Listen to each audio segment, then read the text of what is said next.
lot of our members, they're very busy this time of year. It's June, so they're right in the heavy production.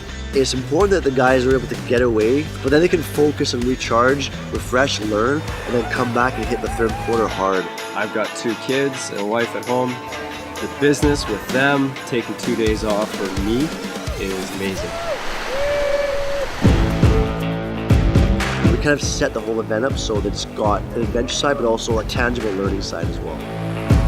It peels you back, puts you in a unique environment that changes your perspective there, but then also, you know, you're able to sort of focus on these things, these bigger picture things that you don't in your daily grind. Unplugged, and that's good. The basis of the conversation is looking at holes in our business or opportunities that we're not capitalizing on currently and going home and implementing them. Tell a problem that felt so unique to yourself and you're like, how can I deal with this? It's like, oh wait, well this guy's done that, this guy's got this solution, and guys that you respect and are open with their opinions, and that's something that's incredibly unique to this organization.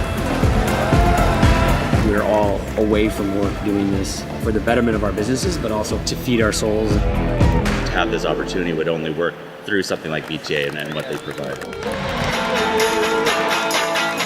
Yesterday was definitely a top 5 day of my life.